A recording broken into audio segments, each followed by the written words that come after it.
keselamatan ini adalah sesuatu yang pasti.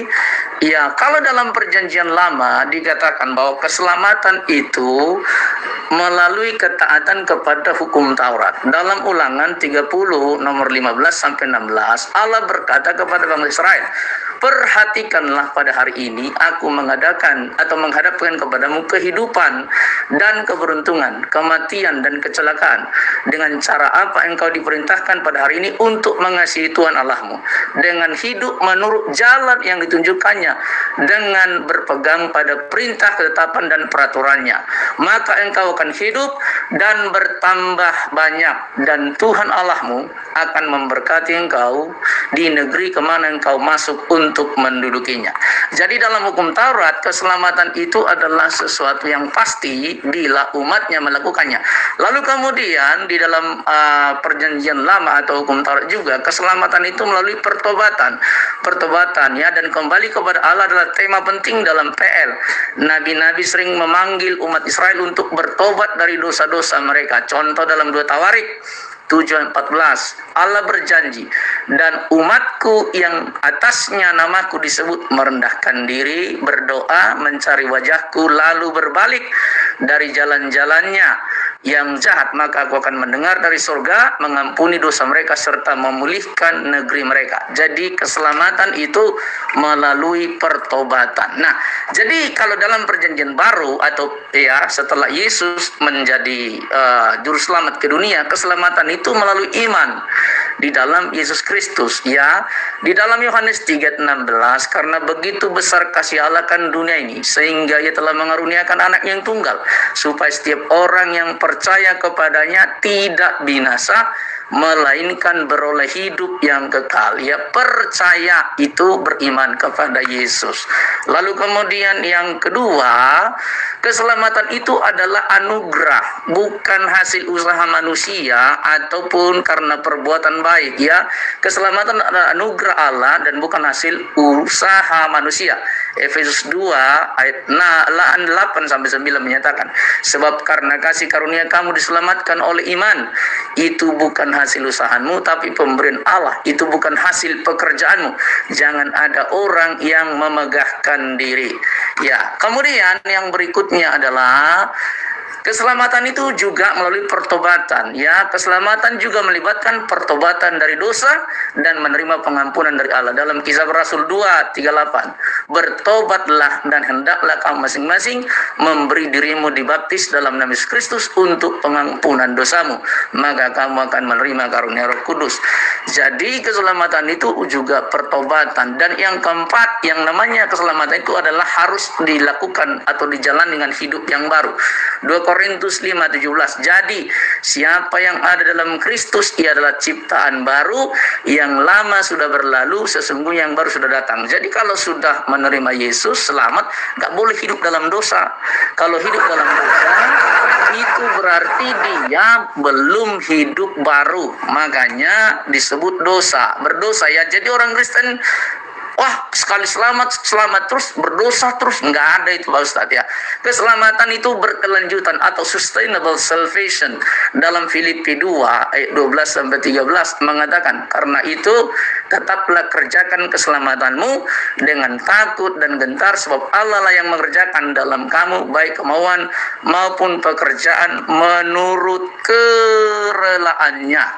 Jadi itulah Pak Ustadz ya, mungkin nanti bisa dielaborasi, didalami ya, supaya kita nanti lebih dalam diskusinya.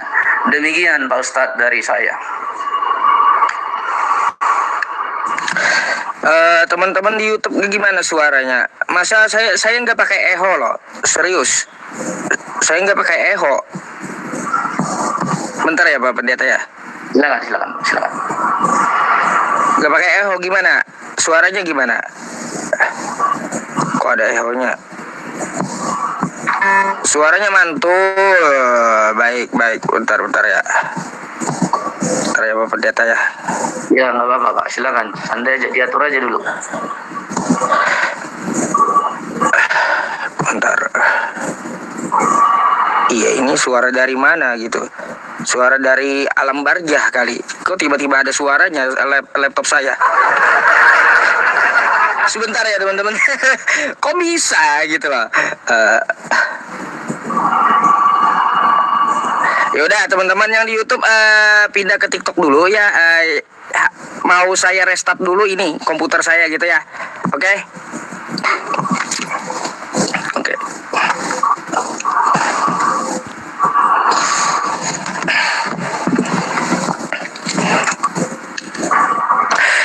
Assalamualaikum warahmatullahi wabarakatuh. Ya teman-teman semuanya, syukur alhamdulillah ya teman-teman. Kita malam hari ini ada kesempatan berdiskusi kembali dengan rival lama saya gitu ya. Jadi dengan Pak Pendeta Christian. Sebenarnya sih memang tema saya yang ajukan karena ada beberapa pertanyaan yang akan saya ajukan gitu ya. Mungkin pertanyaannya tidak seperti yang dulu-dulu. Sebenarnya dengan tema yang ini kita sudah pernah bahas. Cuma pertanyaannya saya agak berubah. Maka dari itu kita akan jelaskan dulu bagaimana konsep keselamatan di dalam agama Islam. Teman-teman semuanya udah pasti tahu ya, di dalam agama Islam itu konsep keselamatannya sangat mudah. Seperti apa mudahnya itu? Hanya dengan satu kata, dua kalimat, yaitu takwa. Apa itu takwa? Menjalankan perintahnya dan menjauhi larangannya. Itu namanya takwa. Lalu bagaimana cara kita agar bertakwa? Maka kita mencontoh Rasulullah Shallallahu Alaihi Wasallam sesuai dengan ayat Al-Quran kita, laqad kana lakum fi Rasulillahi uswatun hasanah. Sungguh yang ada pada diri Rasul itu ada suri tauladan yang baik yang patut untuk kita contoh ya teman-teman. Jadi seperti itu bunyinya. Maka dari itu jika ingin selamat, ikutilah Nabi Muhammad. Nah, itu perintah Allah. Ati'ullah wa ati'ur Rasul. Jadi lengkap dalam Islam itu. Bukan sekedar teori, tapi juga ada praktek di lapangan oleh nabinya, yaitu yang dicontohkan oleh Nabi Muhammad. Maka Nabi Muhammad Shallallahu Alaihi Wasallam mengajarkan tentang larangan, hukuman, dan lain-lainnya. Jadi lengkap pengajaran Nabi Muhammad. Nabi Muhammad itu adalah Nabi Muhammad itu adalah jalan keselamatan untuk manusia di zaman sekarang. Kenapa saya bilang seperti itu ya? Karena dia diutus untuk seluruh alam. Wa ma arsalnaka illa rahmatan lil alamin. Ya teman-teman, kita udah tahu bersama ayat itu. Jadi Nabi Muhammad disuruh untuk apa? Berdakwah kepada seluruh manusia. Maka dari itu ikutilah jalan Nabi Muhammad Shallallahu Alaihi Wasallam sesuai yang diperintahkan Allah dalam Quran surah Al-An'am ayat 153. Wa anna hadza sirati mustaqiman fattabi'uh. Jadi inilah jalanku, jalan yang lurus, yaitu jalannya Nabi Muhammad Shallallahu Alaihi Wasallam. Dan juga di dalam Quran surah Ali Imran ayat 31 di situ dikatakan ya atiullah, bukan atiullah. Qul in kuntum tuhibbunallah fattabi'uni yuhibbukumullah. Jika kamu mencintai Allah, maka ikutilah Nabi Muhammad Shallallahu Alaihi Wasallam. Nah, jadi dalam mengikuti Nabi Muhammad itu seluruh aspek kalau bisa. Jadi agar menjadikan kita orang yang bertakwa. Dan pesan Allah Subhanahu Wa Taala ya teman-teman semuanya lengkap dalilnya dalam Al-Quran itu, janganlah mati kecuali beragama Islam. Hal itu tertera di dalam Quran surah Ali Imran ayat 102 ya. Ya ayyuhalladzina amanu taqullaha haqqa tuqatih wa la tamutunna illa wa antum muslimun. Hai orang-orang beriman, kata Allah, bertakwalah kepada Allah dengan sebenar-benarnya takwa dan janganlah kamu mati kecuali beragama Islam. Ya. Semoga kita dimatikannya dalam Islam, iman, dan husnul khotimah. Jadi itu jalan keselamatan yang sangat simpel di dalam agama Islam. Mudah gitu, tinggal mengikuti Nabi Muhammad, mengikuti ajarannya. Ya, jika ingin selamat, maka ikuti Nabi Muhammad Sallallahu Alaihi Wasallam. Fix di situ, final gitu. Oke? Pina. Lalu adakah jaminan keselamatan dari Allah? Maka dari itu kita akan kaji dalam-dalam saat kita berdiskusi dengan Pak Pendeta. Sudah ada beberapa narasi dari Pak Pendeta tadi saya catat, tapi saya ingin tahu dulu apa yang beliau narasikan lagi dan apa yang beliau tanyakan. Terima kasih.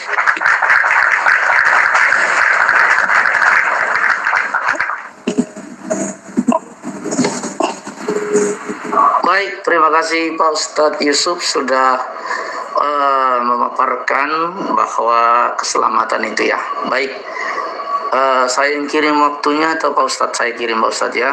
Oke, baik. Bentar dulu ya.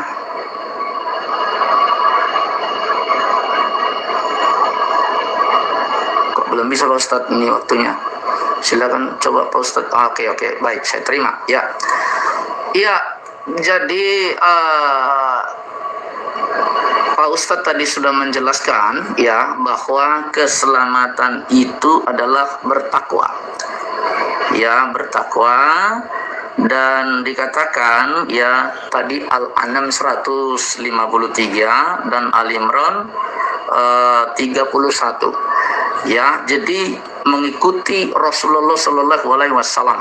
Tapi pertanyaan saya Pak Ustadz ya begini ya, bahwa Nabi Muhammad itu tidak tahu nasibnya, ya tidak tahu nasibnya itu di dalam Al-Ahqaf nomor 9 ya, dikatakan begini ya, katakanlah kul ma kuntu bid'am minar rasuli wa ma adri wa yufalu bi walaku bikum in attabi'u illa ma yuha illai wa ma inna illa nazirum mubin. Katakanlah dalam kurung Nabi Muhammad, aku bukanlah Rasul yang pertama di antara para Rasul, dan aku tidak tahu ya Pak Ustadz ya, saya nggak usah tunjukkan ya Pak Ustadz, tahu ya lah ya, aku tidak tahu apa yang akan diperbuat Allah kepadaku dan kepadamu. Aku hanyalah mengikuti apa yang diwahyukan kepadaku, dan aku tidak lain hanyalah seorang pemberi peringatan.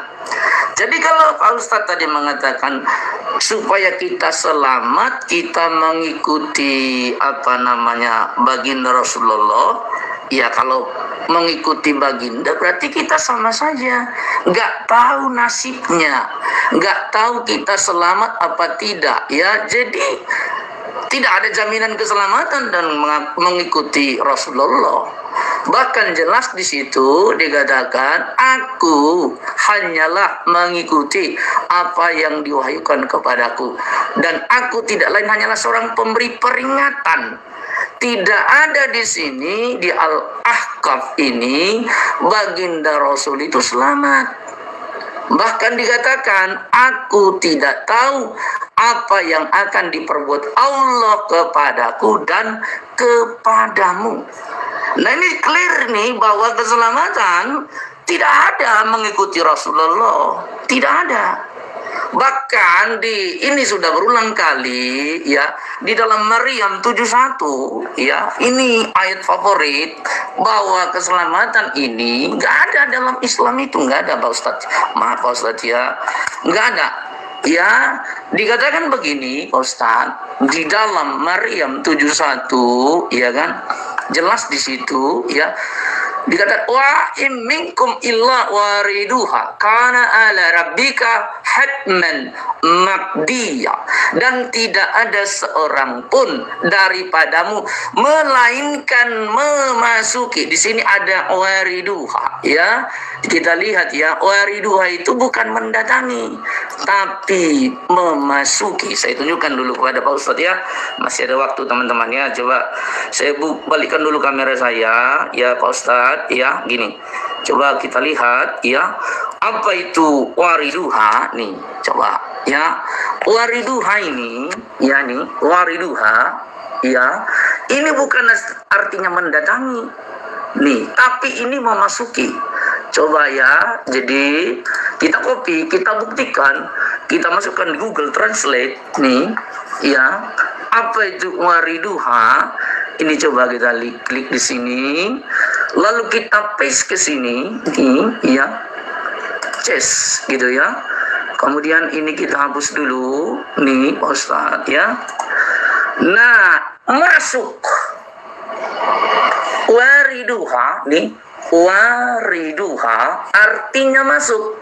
Jadi ketika dikatakan di sini ya, dan tidak ada seorang pun daripadamu melainkan memasuki neraka itu. Hal itu bagi Tuhanmu adalah suatu kemestian yang sudah ditetapkan. Jadi nggak ada keselamatan, nggak ada. Jangankan kepastian, mudah-mudahan pun nggak ada. Kenapa? Karena ketetapan dari Allah Subhanahu wa Ta'ala adalah semua masuk neraka, dan itu klop dengan al-Ahqaf yang mengatakan bahwa baginda Rasul tidak tahu nasibnya. Begitu Pak Ustadz ya. Kita kasih tepuk tangan dulu ya. Oke. Silakan Pak Ustadz. Baik, oke, bentar. Tunggu waktunya. Udah gatel, saya mau jawab ini. Santai aja Ustaz. Oke, saya kirim. Baik, Pak Pendeta tadi membawakan bahwa katanya Nabi Muhammad tidak tahu apa yang dilakukan kepadamu dan kepadaku oleh Allah Subhanahu wa Ta'ala. Ya kan jelas ya. Di situ Nabi Muhammad, beliau adalah seorang nabi, penyampai peringatan. Bukan Tuhan beliau yang mengetahui segalanya. Bedakan dulu gitu ya. Terus ya kata Anda, ya kalaunya tidak jelas seperti itu berarti tidak ada dong keselamatan dari Nabi Muhammad SAW. Saya sering tunjukkan hadis ini ya Pak Pendeta ya. Saya harap teman Kristen berapa kali ditunjukkan hadis ini ya, dipelajari gitu. Nih. Oke, saya bacakan. An Abi Hurairah radhiyallahu anhu anna Rasulullah sallallahu alaihi wasallam qala kullu ummati yadkhulunal jannah illa man aba. Apa artinya? Dari Abu Hurairah, Rasulullah sallallahu alaihi wasallam bersabda, semua umatku akan masuk surga kecuali yang enggan. Oke? Di situ dijamin keselamatan oleh Nabi Muhammad Sallallahu Alaihi Wasallam, Pak Pendeta. Jadi yang dia tidak ketahui itu apa yang terjadi ya Pak Pendeta besok hari. Itu nggak tahu Nabi Muhammad karena beliau bukan Tuhan, hanya Allah yang tahu. Beliau tidak mau melampaui Tuhan semesta alam, melampaui dari yang mengutus dia, yaitu Allah Subhanahu wa Ta'ala. Saya sudah tunjukkan satu hadis, silakan Anda kalau mau bantah bahwa Nabi Muhammad menjamin keselamatannya. Kan kayak gitu bagi umat Islam, bagi umatnya. Terus berkaitan tentang masalah kata wariduha di dalam Quran surah Maryam 71. Pak Pendeta, ya Anda perhatikan ini. Ya, saya bukakan ya kawan-kawan Kristen juga.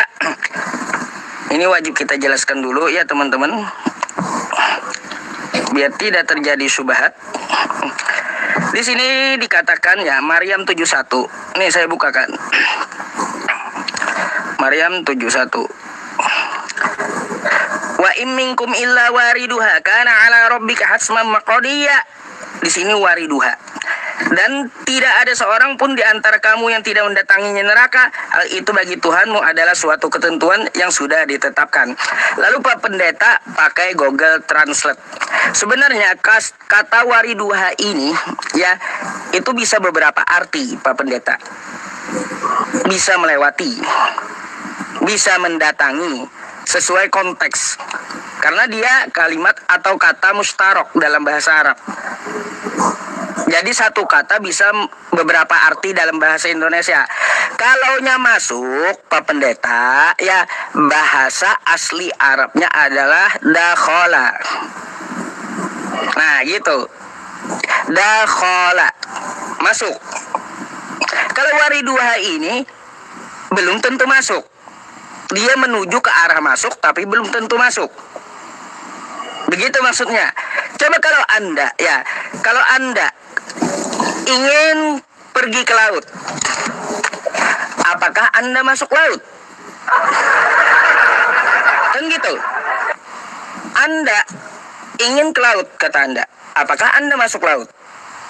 Kan enggak, di pinggirannya saja, di pantainya. Terus Anda mau ziarah ke makam. Kata Anda ingin ke kuburan. Apakah Anda masuk ke dalam makam? Kan enggak. Di situ konteksnya Pak Pendeta. Ya, secara ringkas itu dulu argumentasi saya tentang masalah kosakata wariduha. Tapi nanti saya jelaskan siapa yang masuk neraka di Maryam 71 itu. Ya, setelah next time gitu. Nah, saya mau bertanya dulu dari narasi Anda tadi, ya, kata Anda dalam Yesus ada keselamatan karena juga sudah ada nubuatannya. Coba Pak Pendeta, ya, saya semenjak dulu berapa kali juga ya menanyakan kepada kawan-kawan, bahkan ke beberapa pendeta, adakah jaminan keselamatan dari Yesus untuk Kristen?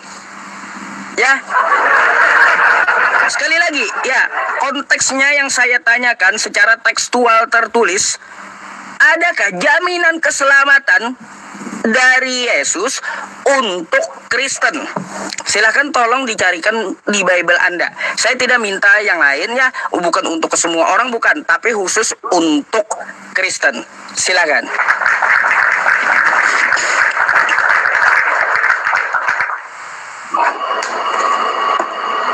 Baik, terima kasih Pak Ustadz atas penjelasannya ya.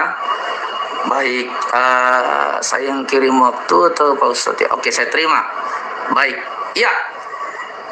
Terima kasih Pak Ustadz. Jadi biarlah penonton yang menilai ya. Saya sudah memaparkan tadi 2 ayat. Yang pertama Al-Ahqaf ya tadi ya, bahwa di situ ya, kita baca coba ini ya. Saya balikkan kamera saya dulu ya, nih ya. Nah, justru di sinilah letaknya bahwa baginda itu nggak selamat ya. Nih, coba ya, nih coba nih. Ya, dikatakan aku tidak tahu, ya, aku tidak mengetahui apa yang akan diperbuat terhadapku dan tidak pula terhadapmu. Nah, kita baca beberapa tafsiran di sini ya. Kita coba yang pertama tafsiran daripada Al-Muyassar ya. Katakanlah wahai Rasulullah kepada orang-orang musyrik dan kaummu, aku bukan Rasul yang pertama dan kepada makhluknya. Aku tidak tahu apa yang Allah lakukan terhadapmu dan terhadap kalian di dunia. Nih, tafsir Al-Muyassar mencatat bahwa baginda nggak tahu dia selamat ya. Jadi kalau kita katakan mengikuti baginda selamat, orang dia saja tidak tahu nasibnya, bagaimana mau selamat? Yang benar aja ya, ini salah satu tafsir. Kemudian kita coba tafsir lain, dikatakan di sini ya. Ya, nih tafsir dari yang berikutnya ini ya, tafsir Al-Muqtasar juga sama. Aku tidak tahu apa yang akan diperbuat Allah terhadap diriku dan apa yang akan diperbuat Allah terhadap diri kalian di dunia. Aku tidak lain hanyalah mengikuti apa yang diwahyukan oleh Allah kepadaku. Nggak tahu dia selamat. Ya, bagaimana kalau kita mengikuti orang yang tidak pasti selamat, bisa selamat? Tadi Pak Ustadz dengan tegas mengatakan, kalau kita mau selamat, mengikuti Nabi Muhammad. Muhammad saja tidak selamat, bagaimana kalau kita mengikuti? Kan begitu ya. Kemudian kita baca lagi, ya kan? Aku bukanlah, ya dikatakan lagi sini, aku tidak mengetahui apa yang diperbuat terhadapku dan tidak pula terhadapmu. Ya. Di masa yang akan datang pun tidak tahu Nabi yang apa diperbuat. Di masa yang akan datang, apakah aku akan tetap tinggal di Mekah atau meninggalkannya? Apakah aku akan mati atau terbunuh? Ini jelas nih, tidak tahu apa yang diperbuat Allah padanya. Keselamatannya tidak jelas dia ketahui. Kemudian kita lihat tafsir Al-Wajid juga sama nih ya. Dikatakan sini, aku tidak tahu apa yang akan Allah berlakukan kepadaku di dunia. Nih. Ya, ya selamat. Bahkan nih ya, satu ayat lagi dikatakan bahwa Nabi Muhammad itu adalah orang berdosa. Ya, Nabi Muhammad adalah orang berdosa. Jadi kalau orang berdosa, bagaimana kita mengikuti orang berdosa ya? Ini coba kemudian di sebentar ya. beliau orang berdosa, itu di mana kita mengikuti seorang berdosa. Muhammad 19, surah Muhammad 19, ya. Kemudian dikatakan di sini, ya, Muhammad 19, oke, nih. Ya, Muhammad 19, surah Muhammad 19 dikatakan demikian, ya. Nah, dikatakan begini, ya. Maka ketahuilah bahwa sesungguhnya tidak ada ilah sesembahan Tuhan selain Allah, dan mohonlah ampunan bagi dosamu. Ini kok pelanggaran ini, ya. Orang-orang mukmin, laki-laki dan perempuan, dan Allah mengetahui tempat Pelanggaran Pak Pendeta, kena banned Anda pasti habis ini. Ya makanya ini, kenapa ini kok bisa begini? Ini saya aja disuruh putusin. Kalau saya putusin pasti langsung ke ban gitu. Ya makanya, padahal kita ini lagi diskusi. Nah gimana ini? Ya makanya heran juga saya. Di tempat saya suruh 3 kan gitu. Berarti Anda mau di ban oleh ini, oleh tok-toknya habis ini. Macam-macam aja.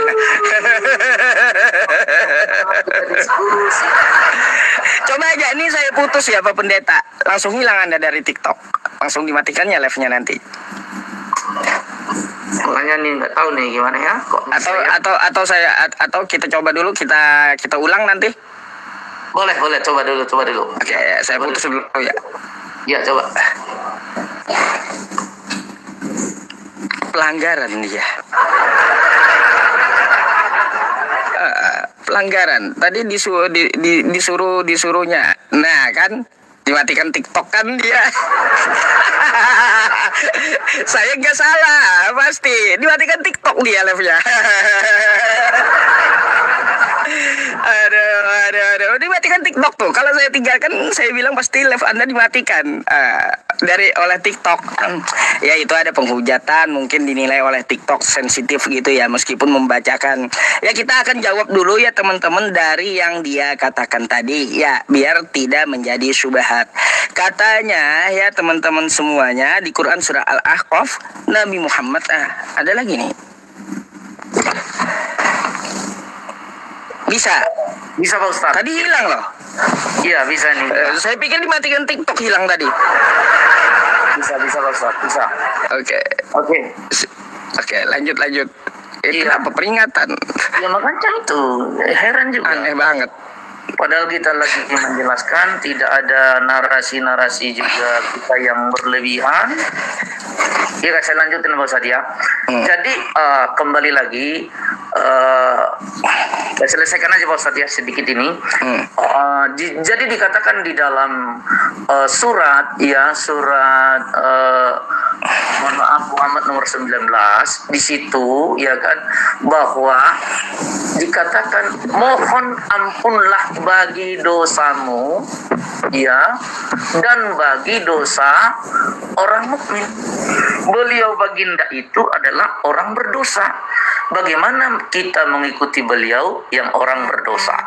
Nah tadi menurut itu tadi ya, Maryam 71 itu wariduha itu kata Pak Ustadz banyak artinya. Ya silakan kalau artinya banyak itu tidak persoalan. Tetapi yang ditunjukkan oleh salah satu Google ini, wariduha itu adalah masuk. Ya masuk ya, jadi masuk neraka, bukan mendatangi. Ya masuk ya Pak Ustadz ya. Jadi saya selalu berbasis data ilmiah Pak Ustadz ya, karena Google Translate ini diakui oleh dunia nih. Wariduha artinya masuk. Jadi ketika dituliskan di sini ya Maryam 71 mendatangi, ini bukan mendatangi ya, melainkan masuk neraka itu. Hal itu bagi Tuhanmu adalah suatu kemestian yang sudah ditetapkan. Nah, saya akan jawab tentang pertanyaan Pak Ustadz ya mengenai keselamatan untuk orang Kristen. Jadi Pak Ustadz, Yesus datang bukan mengajarkan agama. Saya sudah berulang kali katakan, tetapi Yesus menyampaikan ajaran. Soal Kristen itu kan pengikut Kristus Pak Ustadz. Kristennya sebentar ya. Coba nih Pak Ustadz ya.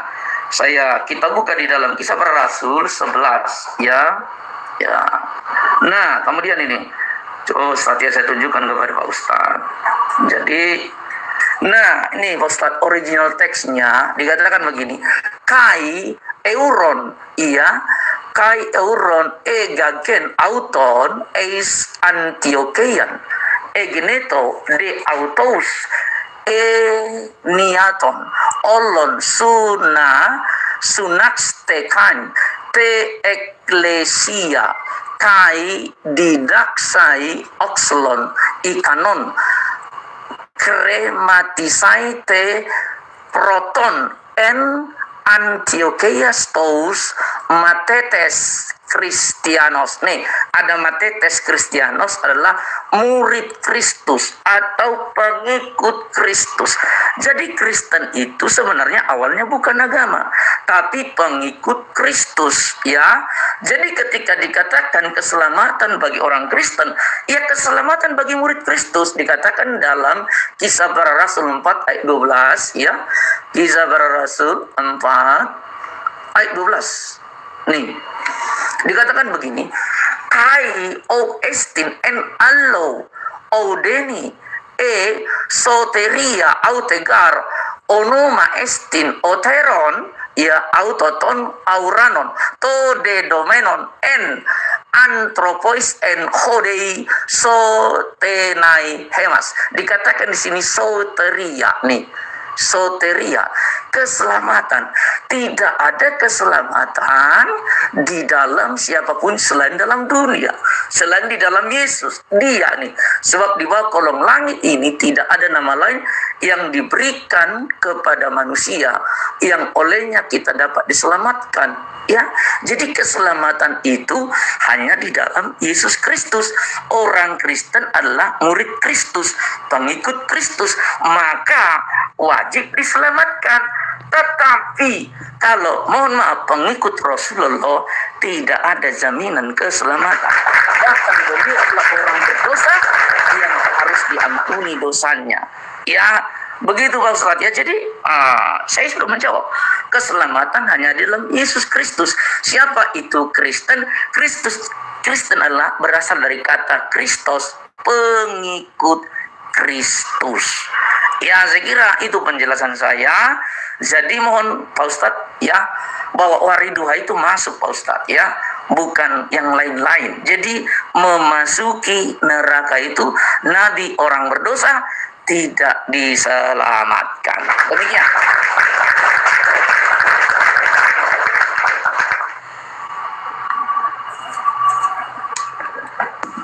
Oke.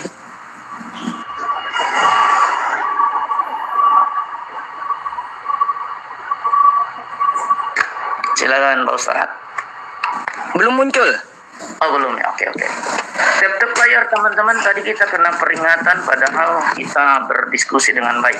Baik, teman-teman semuanya, ya, Pak Pendeta nggak ada bantahan tentang wariduha tadi. Saya sudah contohkan. Kata saya kalau Anda ke pantai, apakah Anda masuk laut? Itu nggak ada bantahan. Mana bantahannya itu? Anda tetap ngotot katanya wariduha kata Google masuk. Umat Islam itu tidak belajar dengan Google Pak Pendeta, tapi ada disiplin ilmu namanya. Ilmu ulumul Quran. Kayak gitu. Cara memahami Al-Quran itu ada ilmunya. Ya Pak Pendeta. Nah, contoh juga Anda mau ke kubur. Anda mendatangi kubur. Anda ingin ke kubur. Apakah Anda ingin masuk ke lubang kubur? Kan enggak. Itu enggak ada bantahannya Anda di situ. Terus ya berkaitan tentang masalah Quran yang Anda bawakan, Al-Ahqaf 9. Pak Pendeta, Nabi Muhammad itu tidak tahu ya terjadi besok hari. Ini Anda coba baca konteksnya ya teman-teman, saya nggak bohong ya.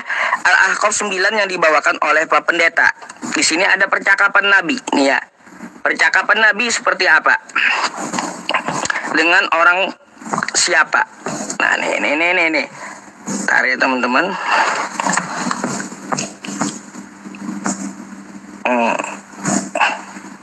Bentar ya. Jadi ini adalah percakapan Nabi dengan orang Quraisy, Pak Pendeta. bukan Nabi. Jadi di sini percakapan Nabi dengan orang Quraisy. Kata Nabi kepada orang Quraisy, aku tidak tahu yang terjadi denganmu ke depan gitu. Kalau dia kufur terhadap Allah. Oke. Ini asbabun nuzulnya ya teman-teman, langsung gitu saya bawakan. Ceritanya panjang masalahnya. Jadi di sini ya, aku tidak tahu nasibnya ya. Itu nasib orang siapa nih teman-teman semuanya. Dan memang tidak diragukan lagi ya, langsung aja. Karena sesungguhnya mengenai nasib di akhirat sudah dapat dipastikan ya, tempat kembali beliau Nabi Muhammad adalah surga. Tuh. Oke. Begitu pula orang-orang yang mengikutinya. Adapun yang dilakukan oleh terhadap dirinya di dunia ini, maka beliau tidak mengetahui apakah akibat dari urusannya dan urusan orang-orang musyrik kafir Quraisy.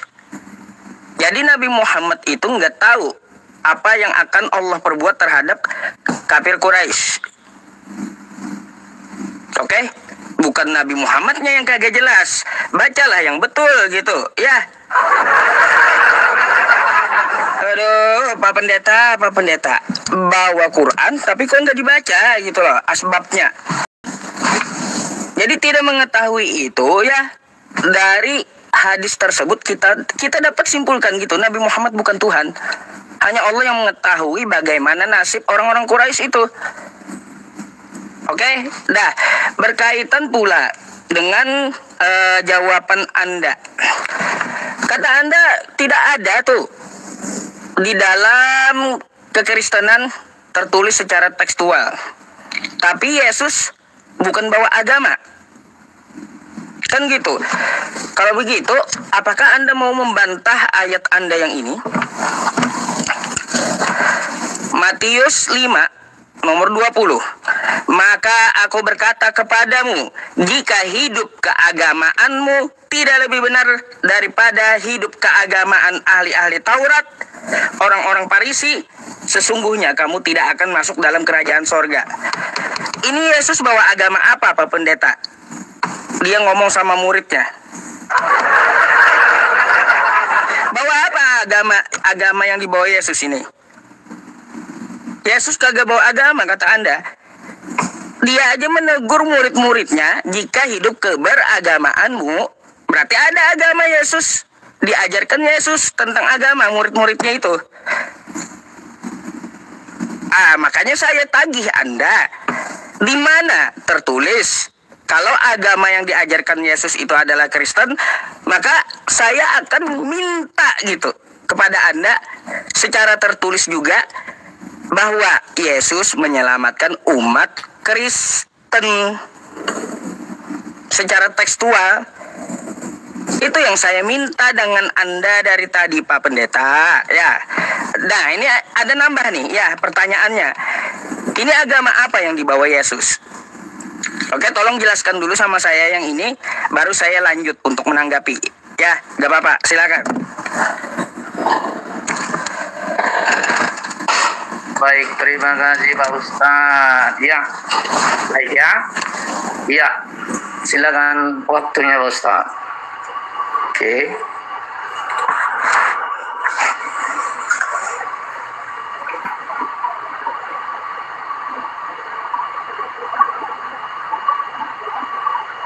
Iya. Oke, saya terima. Oke, saya jelaskan langsung saja dulu. Matius 5 ayat 20, ya. Dikatakan di sini Pak Ustadz, maka, ya saya balikan kamera saya ya, supaya bisa menampakkan data. Ya, dikatakan di sini Pak Ustadz. Ya. Dikatakan begini, maka aku berkata kepadamu, ya jika hidup keagamaanmu tidak lebih benar daripada keagamaan ahli-ahli Taurat dan orang-orang Farisi, sesungguhnya kamu tidak akan masuk dalam kerajaan surga. Ini tadi ya kata kunci yang disampaikan Pak Ustadz adalah keagamaanmu. Sekarang kita lihat dulu Pak Ustadz, ini lagi bicara kepada siapa ini ya? Di sini dikatakan Pak Ustadz, ini Yesus dengan menjelaskan hukum Taurat. Ya, hukum Taurat itu miliknya siapa Pak Ustadz? Orang Yahudi. Nah, orang Yahudi memang Yudaisme, ya, menjalankan namanya Yudaisme. Jadi ini bukan kepada orang Kristen, Pak Ustadz. Gimana Pak Ustadz ini? Nggak paham ini Pak Ustadz ini. Gimana nih? Ini sedang membantu ahli Taurat orang-orang Yahudi. Makanya jangan kamu menyangka bahwa aku datang untuk meniadakan hukum Taurat atau kitab para nabi. Aku datang bukan untuk meniadakannya, melainkan untuk menggenapinya.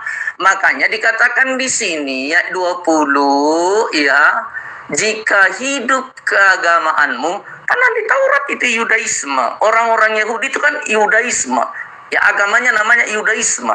Jadi ini bukan bicara orang Kristen, Pak Ustadz. Ini gimana?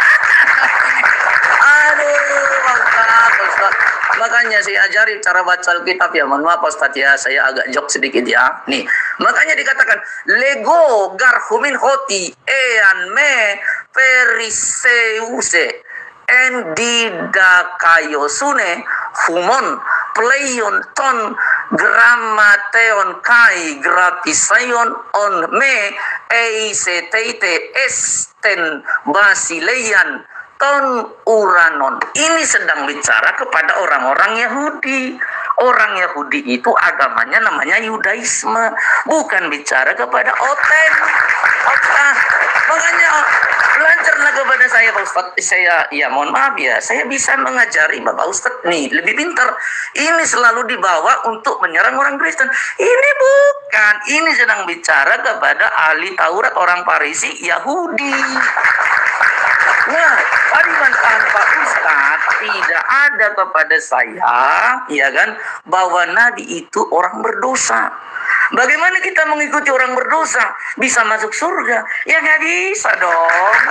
Makanya kami mengikuti Yesus yang hidup tanpa dosa. Makanya kami selamat. Nah, kalau kita mengikuti baginda Rasul, orang penuh dosa, bahkan ketika ketemu dengan yang namanya tunanetra di Abasa ayat 1 sampai 5 itu, dia mengabaikan kita bersama Allah. Kenapa kamu mengabaikan tunanetra sementara kamu melayani orang-orang Quraisy ya yang banyak duitnya? Bagaimana? Jadi Pak Ustadz, kalau kita mengikuti baginda, nggak selamat kita. Makanya saya sudah buka tadi data tadi ya, Al-Ahqaf tadi ini ya. Al-Ahqaf itu menjelaskan bahwa baginda ini, mohon maaf, nggak selamat Pak Ustadz. Kasihan juga nih baginda ini ya. Makanya kita perlu sholawat terus kepada baginda supaya baginda ini diselamatkan. Mana tadi Al-Ahqaf itu ya? Al-Ahqaf, saya udah kehapus nih. Iya kaf ya. Iya Pak Ustadz. Ya, jadi mari Pak Ustadz coba dibantah saya ini. Bagaimana kita mau selamat sementara yang kita ikuti nggak selamat? Ya, lucu kan? Gitu, lucu dong. Jadi silakan Pak Ustadz bantah dulu ini, ya. Kita bisa selamat kalau kita mengikuti juru selamat yang benar. Makanya Yesuslah kebenaran dan kehidupan. Tidak ada seorang pun yang sampai ke surga kalau tidak melalui Yesus. Nah, bagaimana dengan yang tadi, ya kan?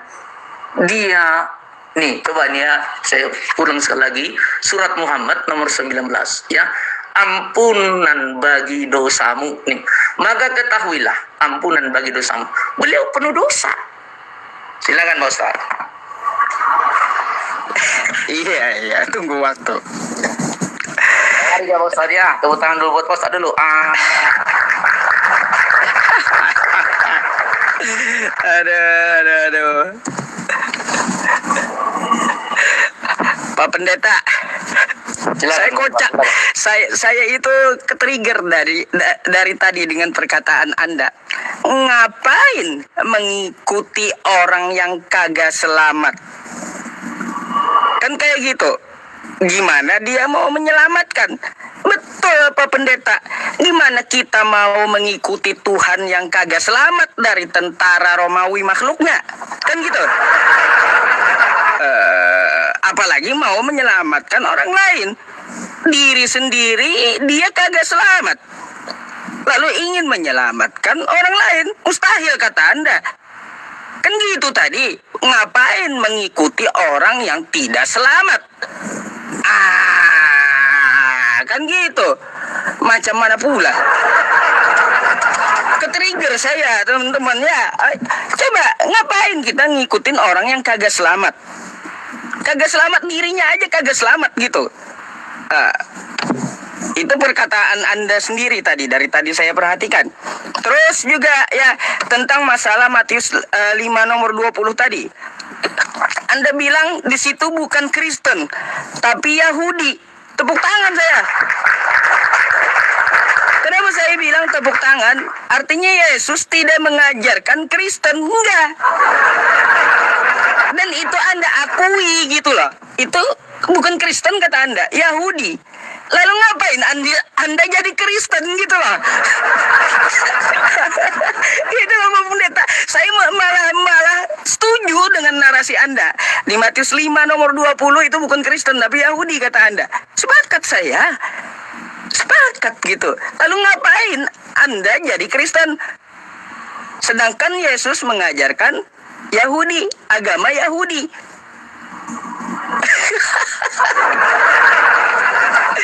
Sepakat saya itu ya, serius Pak Pendeta, sangat sepakat ya yang Anda katakan itu. Jadi Yahudi itu bukan Kristen gitu ya. Terus tentang masalah Al-Quran kita ya teman-teman, kita akan menyinggung dulu Al-Quran kita. Kan tadi Pak Pendeta nih, mari kita baca lengkap aja ya tentang Al-Ahqaf ayat 9 tadi ya. Saya udah ulangi beberapa kali gitu. Nah dari sini aja langsung. Maka ya beliau tidak mengetahui apakah akibat dari urusannya dan urusan orang-orang musyrik Quraisy. Bagaimana kesudahannya nanti?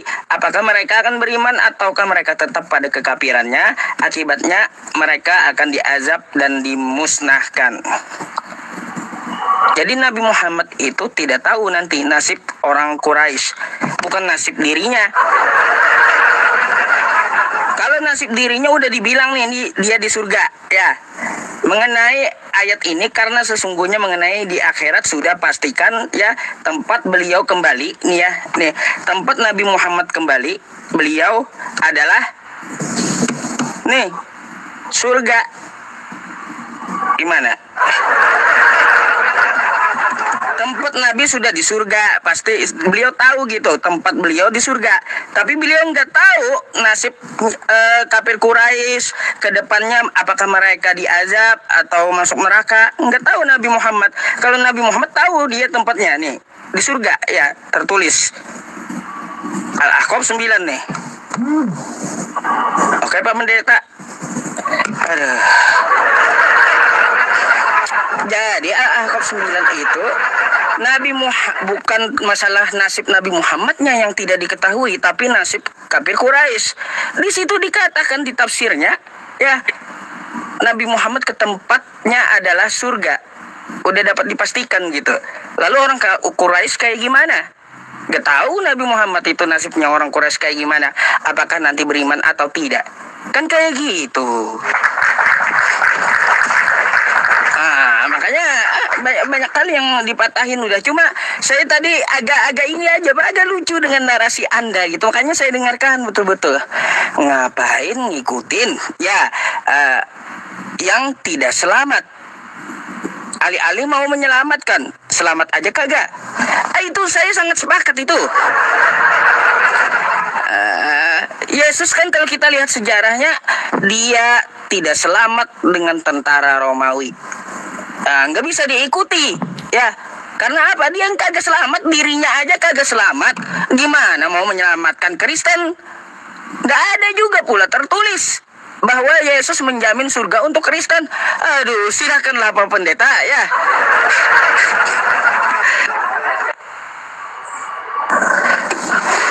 Sudah. Saya malah sepakat dengan narasi Anda.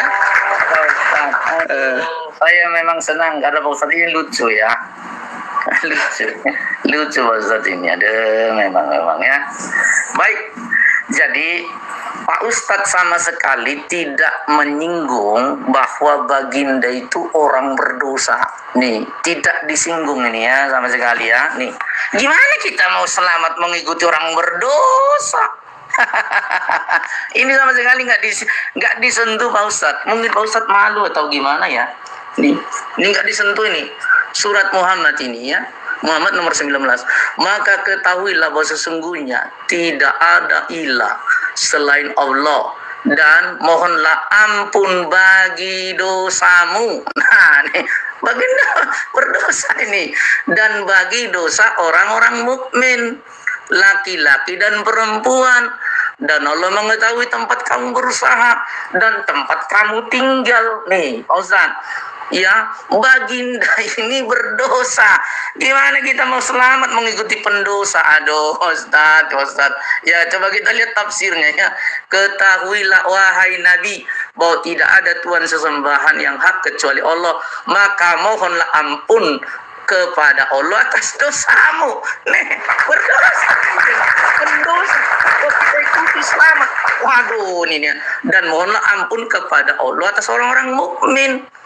Coba nih, lah kalau Yesus menghapus dosa, dunia dihapus Pak Ustadz. Ya, nih coba nih, dikatakan di dalam Kisah Para Rasul 2. Ya, dikatakan di sini, ya dikatakan di sini. Saya buka ya, Kisah Para Rasul nomor 1 ayat yang ke-11. Dikatakan Pak Ustadz, perhatikan. Ini nomor 11. Ya. Dan berkata kepada mereka, hai orang-orang Galilea, mengapa kamu berdiri melihat ke langit? Yesus yang terangkat ke surga meninggalkan kamu akan datang kembali dengan cara yang sama seperti kamu melihat dia naik ke surga nih. Naik ke surga dikatakan dalam original teksnya Pak Ustadz ya, saya jari.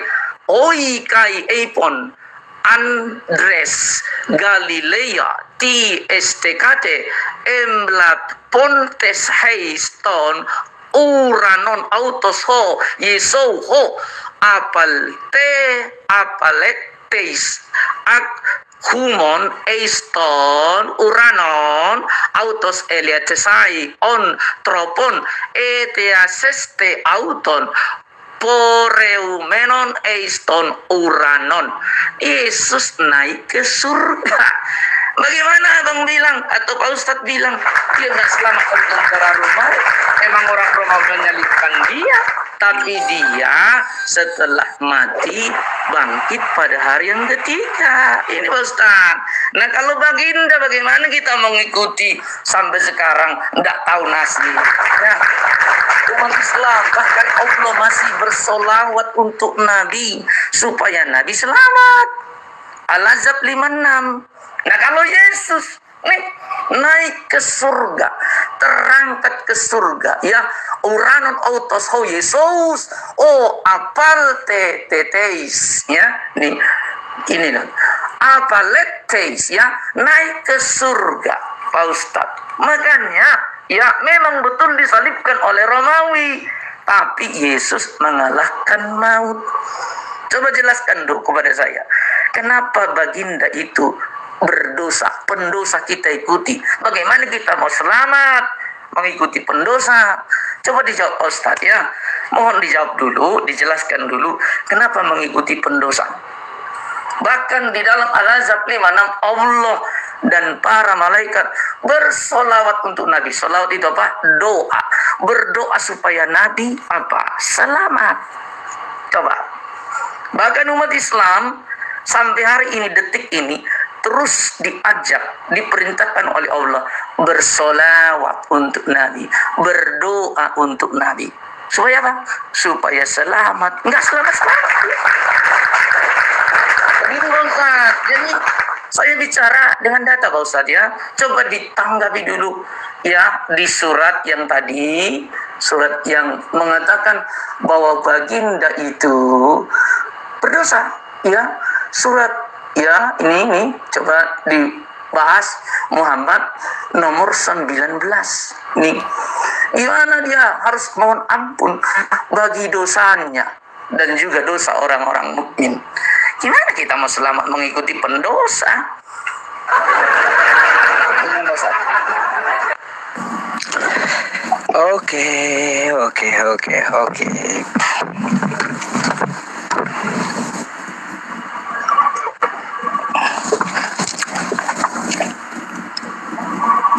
Belum ada waktunya nih. Saya putar kamera di Ustaz. Baik, silakan. Baik, Pak Pendeta, ya atas jawabannya. Ya, saya akan bahas dulu tentang masalah Al-Quran saya ya yang Anda bawakan. Katanya Nabi Muhammad berdosa. Dosa apa sih yang beliau lakukan? Anda tahu gitu? Coba kasih tahu saya ya. Nih, teman-teman semuanya kita bantah ya bahwa para nabi itu suci dari dosa gitu.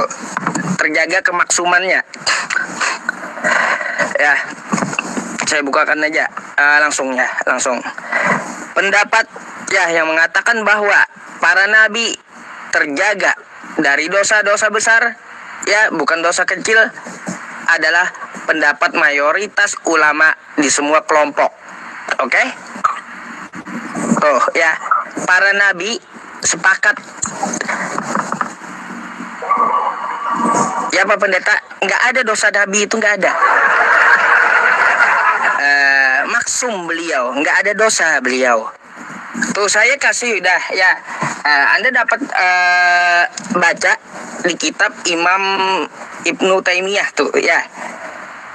Sama pendapatnya dengan seluruh ulama yang lainnya. Para nabi itu maksum, tidak ada pendosa, nggak ada. Jadi kan seperti itu. Nah, berkaitan tentang Al-Ahqaf ayat 19, ya, Al-Ahqaf ayat 19, Nabi Muhammad apakah merasa berdosa beliau? Ya jelas sebagai manusia hanya merasa berdosa. Tapi ya Pak Pendeta, dosa itu hanya Allah yang tahu ukurannya. Ayat yang Anda bawa itu ya adalah ayat keutamaan untuk beristighfar sebenarnya. Quran surah Muhammad ayat 19 itu. Jadi begitu Pak Pendeta, ada penjelasannya gitu. Nabi Muhammad mengajarkan kepada umatnya agar meminta ampun kepada Allah. Ya, jadi beliau juga mengajarkan kepada sahabatnya untuk mengampunkan, berdoa kepada Allah agar apa? Nabi Muhammad juga didoakan bersih dari dosa gitu.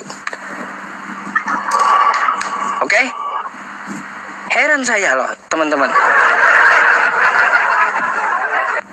Udah saya kasih dalil tuh ya bahwa para nabi maksum, udah dibantah ya. Dikasih kitab Al-Majmu' Al-Fatawa kalau nggak salah ya. Kitabnya silahkan dicari di situ Pak Pendeta. Dibilang berkali-kali. Nah, terus untuk masalah jawaban Anda, dua hal sudah saya tanyakan. Pak Pendeta, kalaunya surga itu pasti, kata Anda gitu ya, Anda berani memastikan di dalam kekristenan itu sudah pasti masuk surga. Saya mau tahu, Kristen mana yang hari ini sudah masuk surga?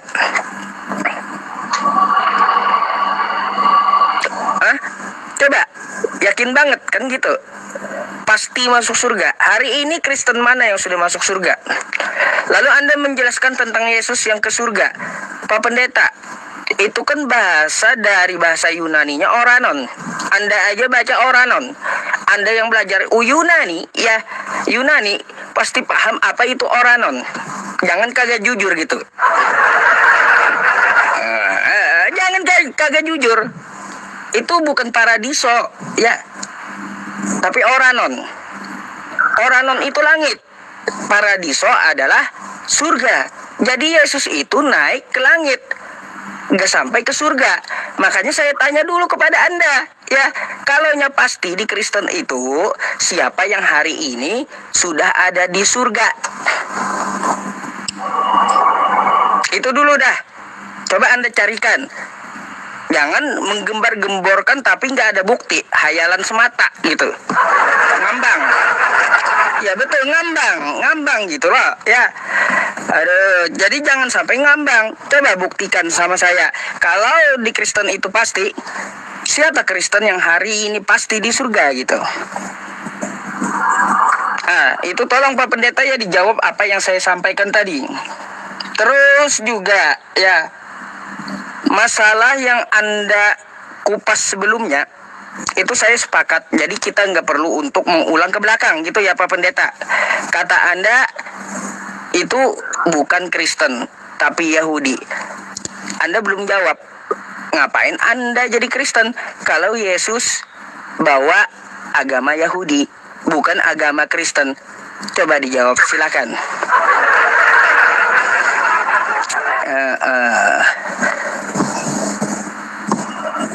Baik, terima kasih Pak Ustadz ya. Iya. Oke ya. Baik. Ya, jadi Pak Ustadz sudah mengakui teman-teman bahwa Baginda itu adalah orang berdosa ya. Namun tadi beliau mengatakan dosa kecil. Kalau dosa gede, Pak Ustadz Yusuf sudah mengakui bahwa Baginda Rasulullah adalah orang berdosa. Tepuk tangan dulu. Jadi bagaimana kita? Ya, jadi Pak Ustadz sudah mengklarifikasi. Ustadz Yusuf PI yang saya kasih orang terpandang, salah satu YouTuber TikToker tertop di umat Islam, mengakui Baginda orang berdosa. Katanya dosa kecil. Apa lah, mau dosa kecil, mau dosa gede, sama saja pendosa Pak Ustadz. Bagaimana kita mau selamat mengikuti pendosa Pak Ustadz? Ya, nah itu dulu. Kemudian Uranon tadi katanya, ini Pak Ustadz saya tunjukkan ya. Nih coba. Ya, saya tunjukkan kepada Pak Ustadz ya, biar paham ya. Apa itu Uranon? Ya, nih coba ini Pak Ustadz ya. Nih, Kisah Para Rasul 2 ayat yang ke-11. Saya balik kamera saya dulu. Oke ya. Nah, ini dia Pak Ustadz ya.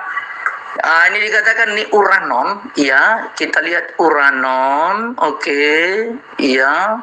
Dikatakan sebentar ya. Uranon. Kisah Para Rasul sebentar, sorry, tunggu sebentar ya.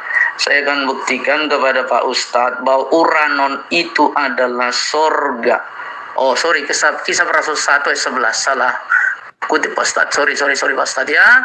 Jadi saya akan buktikan kepada Pak Ustadz bahwa sorga itu adalah Uranon. Ini coba cederkon ya. Kita buka, ya kita ini selalu berbasis data teman-teman ya. Tidak omon-omon. Oke, Pak, nih perhatikan Pak Ustadz. Nih dikatakan ini ya. Oke, ini Uranon. Oke. Apa di sini heaven? Ya, ini dalam bahasa Inggris ya. Coba kita klik lagi. Jadi jangan sembarang kawan-kawan ya. Jadi kita selalu bicara by data. Uranon itu heaven. Heaven itu surga ya. Dalam bahasa Indonesia. Nih, makanya saya akan kasih tahu ya. Coba sebentar nih agak lama ya. Untuk membuktikan bahwa surga itu Uranon sudah jelas ya. Uranon itu surga, bukan langit ya. Heaven itu langit. Surga kalau sky itu baru langit. Ustaz, jadi bedakan. Makanya dalam bahasa Yunani itu surga itu salah satu kata yang digunakan adalah Uranon atau Uranos. Ya, nih ya, coba ini. Ya kembali sini ya. Heaven ya, heaven. Ya kan? Nah, jadi ini malah dalam bahasa ini surga. Nih ya, surga. Ya kan, terangkat ke surga. Nah, ini surga. Ya, Dilia nih Uranon surga. Itu. Nah, kemudian ya, jadi Yesus terangkat ke surga.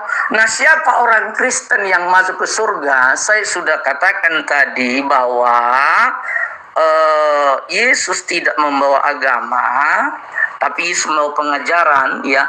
Kristen itu artinya adalah orang pengikut Kristus.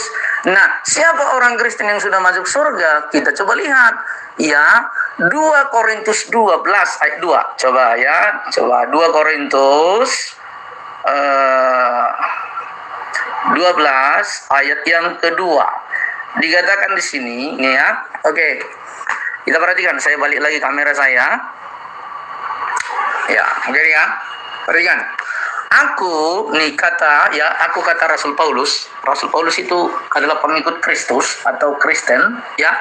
Aku tahu tentang seorang Kristen 14 tahun yang lampau. Entah di dalam tubuh aku tidak tahu, entah di luar tubuh aku tidak tahu. Allah mengetahuinya. Orang itu tiba-tiba diangkat yang ketiga dari surga. Ya jelas ya, nih. Aku juga tahu tentang orang itu, entah di dalam tubuh, entah di luar tubuh, aku tidak tahu.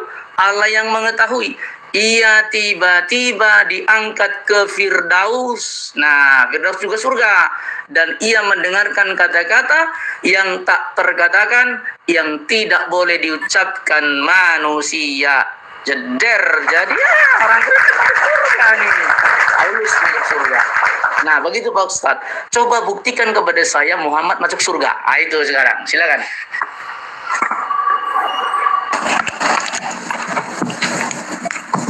Seru juga ini, Pak Pendeta, seru juga. Iya, tumben seru ini.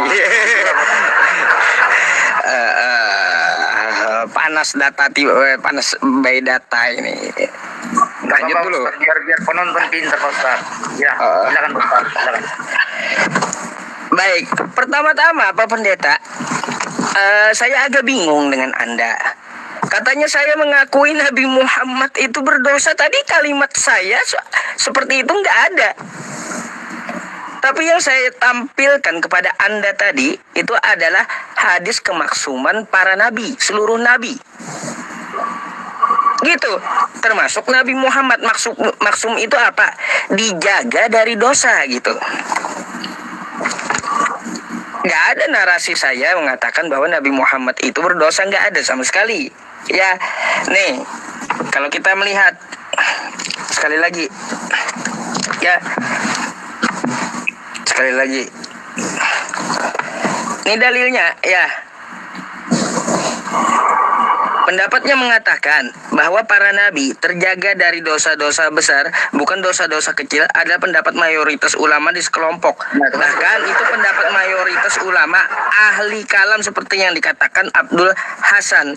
Satu, Nabi Muhammad ya tidak berdosa besar, oke? Terus dosa-dosa kecil seperti kata Anda tadi, kata-kata abasa, ya kan kayak gitu. Abasa wa tawalla, lalu di situ dikatakan bahwa dia berdosa. Itu contoh dosanya. Tapi langsung Allah jaga ya kesalahan beliau itu waktu beliau sedang berbicara dengan petinggi Quraisy tersebut. Langsung dijaga dari dosa sehingga tidak terjadi. Kan kayak gitu, langsung ditegur Allah. Kayak gitu Pak Pendeta. Ya, jadi berkaitan tentang masalah Nabi Muhammad itu dulu saya bantah karena fundamental. Jadi para nabi itu kami yakini tidak berdosa. Jelas? Berkaitan tentang masalah Oranon yang paling banyak Anda bahas tadi ya. Tapi membuktikan kepada saya siapa hari ini di surga. Anda bawa kitab Paulus ya kepada saya. Saya heran Pak Pendeta. Memangnya di surga sudah ada CCTV kah?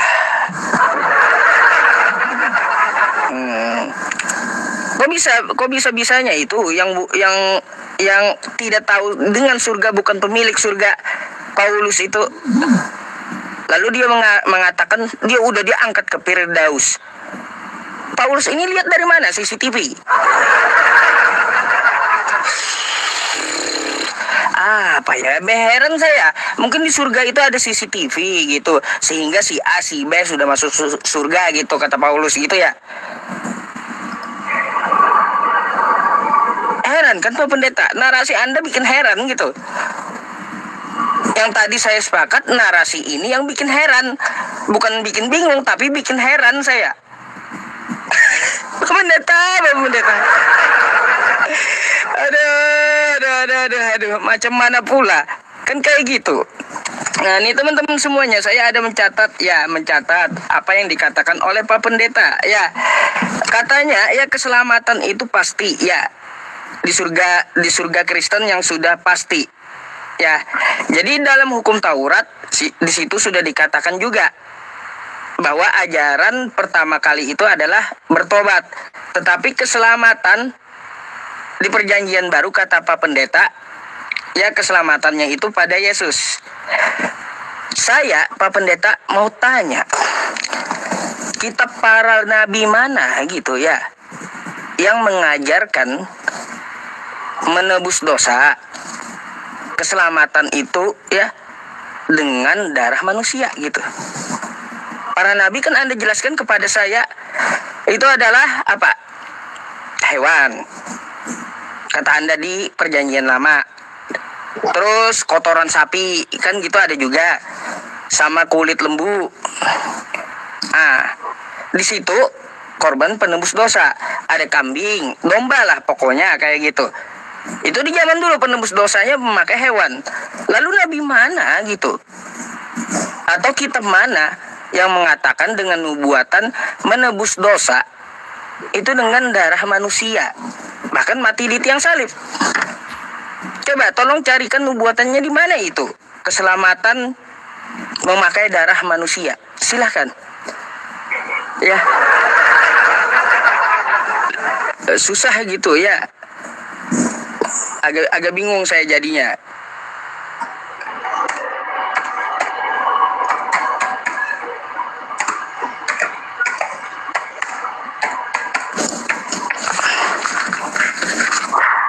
Saya klik dulu ya Pak Pendeta ya. Ya, baik, terima kasih. Ya, saya sampaikan kembali. Tadi Pak Ustadz, data yang ditunjukkan itu sudah jelas dosa kecil ada tadi di situ ya. Jadi rekamannya masih ada nih ya. Jadi data yang Pak Ustadz tadi buka itu, Nabi Muhammad itu ada dosa, katanya dosa besar yang maksum, tapi ada dosa kecil. Nah, dosa kecil ini masih dimiliki Nabi. Nah, itu jadi teman-temannya, baginda Rasulullah Sallallahu Alaihi Wasallam itu pendosa. Mau dosa kecil, dosa besar, para ulama tadi yang ngomong, bukan Allah. Nah, itu para ulama. Kalau Allah mengatakan, saya ulang sekali lagi, ya gimana kita mau selamat mengikuti? Aduh, memang luar biasa ya. Aduh, jadi gimana sih kita mau bisa selamat? Kita mengikuti, ya kan, yang berdosa. Saya nggak habis pikir nih, ya. Nih, ya, saya ulang sekali lagi. Ya, Allah yang ngomong nih, bukan para ulama yang ngomong. Kalau para ulama memang, ya namanya juga manusia. Manusia mau larang apa, mau mengomentari Allah, ya nggak bisa Pak Ustadz. Nih kita baca ya, saya fokus di sini saya, karena ini aduh luar biasa nih ya. Coba ulang sekali lagi ya, dikatakan di sini, maka ketahuilah bahwa sesungguhnya tidak ada Allah atau ilah selain Allah, dan mohon ampunlah bagi dosamu dan bagi orang-orang mukmin, laki-laki dan perempuan, dan Allah mengetahui tempat kamu berusaha dan tempat kamu tinggal. Nih ya, tafsir yang pertama Al-Muyassar mencatat, ialah Al-Muyassar ini adalah Kementerian Agama Saudi Arabia. Ketahuilah wahai Nabi bahwa tidak ada Tuhan sesembahan yang hak kecuali Allah, maka mohonlah ampunan kepada Allah atas dosamu. Gimana sih? Ya, tafsir Madinah. Hai Rasulullah, ketahuilah bahwa tidak ada Tuhan yang berhak disembah selain Allah, dan mohonlah ampun atas dosamu dan dosa mukminin dan mukminat. Sama. Nih. Tafsir lagi. Tafsir Al-Muqtasar. Ya. Markas Tafsir Riyadh di bawah pengasuhan Syekh Dr. Salih. Ya, ini apa dikatakan nih? Maka yakinlah wahai Rasul bahwa tidak ada yang berhak disembah selain Allah, maka mohonkan ampunan kepada Allah untuk dosa-dosamu. Gimana sih Bos? Ini kalau saya baca semua berdosa ini. Ya, berdosa nih juga sama nih ya. Jubdatut Tafsir min Fadil Qadir, apa dicatat, dikatakan di sini, dan mohonlah ampunan bagi dosamu, yakni mohonlah ampun kepadanya atas apa yang telah kamu lakukan. Berdosa. berdosa, ya toh.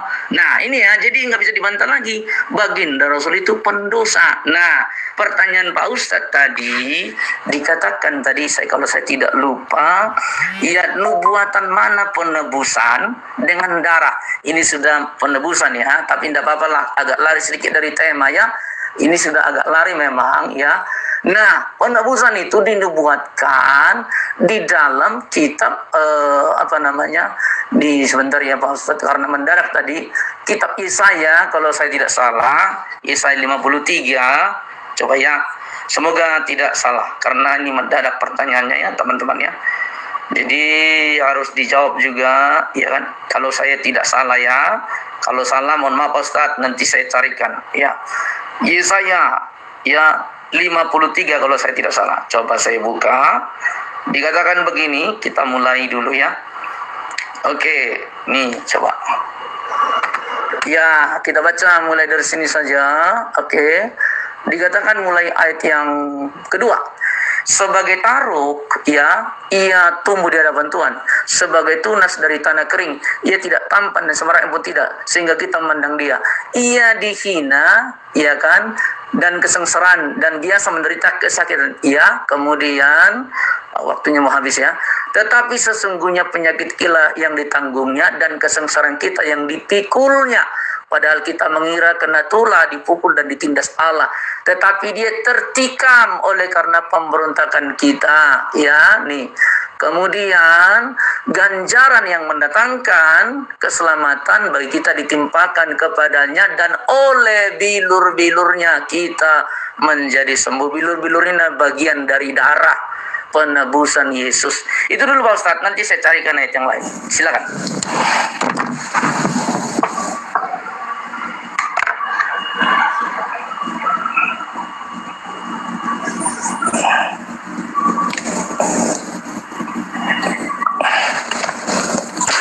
Pertanyaannya yang agak berat Pak Ustadz, yang supaya bisa saya jawab. Waduh, Pak Pendeta minta yang berat, yang ringan aja belum terjawab. Macam mana pula Pak Pendeta ini?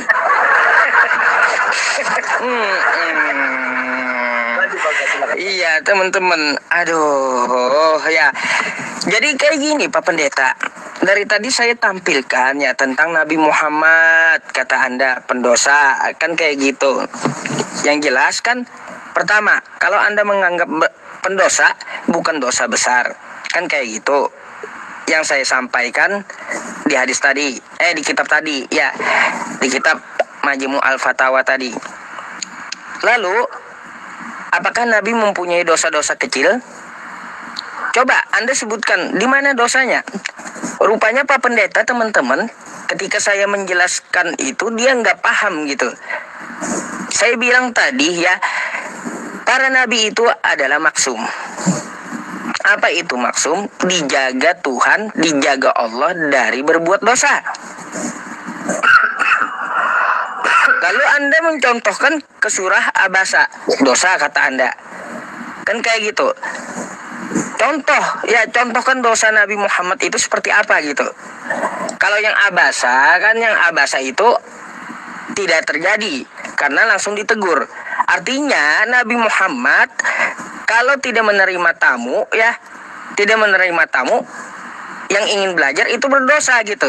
Dosa kecil, tapi Allah tegur dia sehingga tidak jadi berdosa. Kayak gitu, langsung memakai Al-Qur'an. Langsung dijaga Nabi Muhammad dari dosa. Itu konteksnya apa Pendeta? Tentang masalah Quran surah Abasa. Coba, kalau Nabi Muhammad itu berdosa, coba sebutkan satu aja dosa dari Nabi Muhammad. Ayo. Ya. Coba disebutkan itu. Terus ya tentang masalah Bible nih. Saya tadi Pak Pendeta, tentang masalah Bible itu bukan masalah lari ke tema. Ya. Sebenarnya yang saya pertanyakan itu alat dari keselamatan. Prakteknya kayak gimana gitu. Prakteknya seperti apa? Kalau kita kan di dalam Islam ingin selamat itu ya takwa, prakteknya kayak gimana? kita sholat, terus puasa dengan ibadah, kan kayak gitu, hingga rahmat Allah datang. Nah, ini yang sudah selamat katanya, prakteknya seperti apa? Apakah menumbalkan manusia? Kayak gitu? Itu yang saya cari, ya. Atau seperti apa prakteknya itu?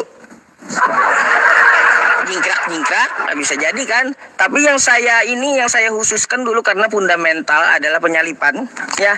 Kalau begitu sudah dinubuatkan, ya di mana dong dinubuatkan keselamatan memakai darah manusia.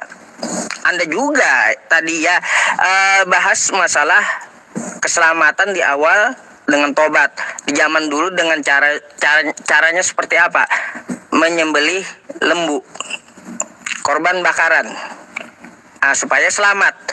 Sekarang supaya selamat, mana datanya bahwa korban itu nggak ada lagi korban bakaran, tapi korban manusia, korban darah manusia. Itu di mana gitu loh? Itu yang saya tanyakan, bukan lari dari tema itu. Kalau keselamatan Anda dengan Yesus kan, Nabi mana menubuatkan, mengajarkan keselamatan memakai darah manusia? Aduh Pak Pendeta. Rasanya capek saya menjelaskan maksum secara ringkas, teman-teman ya. Beliau kurang paham juga kan kayak gitu. Udah berapa kali Nabi Muhammad itu maksum, rupanya gak ngerti. Terus juga masalah CCTV di surga itu nggak ditanggapi juga oleh Anda.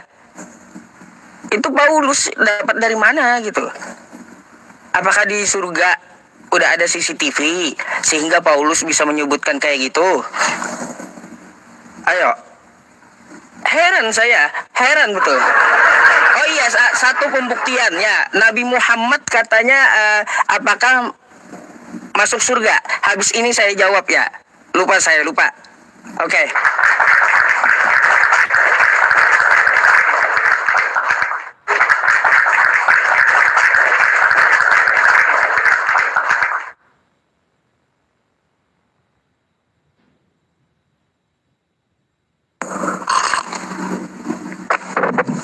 Belum Pak Pendeta tuh.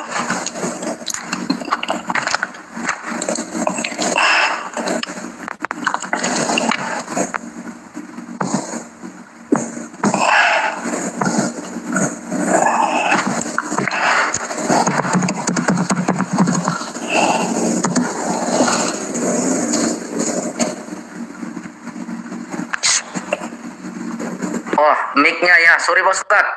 Ya, jadi bukan soal CCTV Pak Ustadz. Tadi kan diangkat ke surga itu atau naik ke surga itu Rasul Paulus, sudah ada ayatnya tadi. Jadi bukan soal CCTV, kita sedang pakai dalil. Ya, kemudian juga nih Lazarus juga sama ya, Lazarus ya, nih coba ya, Lazarus juga ya, nih naik ke Firdaus ya, Lazarus juga ada ayatnya. Cuma nanti menjawab yang lain kalau tidak sempat selesai ya, bagian berikut. Nah ya, kemudian nih dikatakan di dalam Lukas ya, nih ya, Lukas 2:16-22 ya, ini dulu. Kalau tadi Paulus sudah, Pak Ustadz CCTV katanya ya, ya.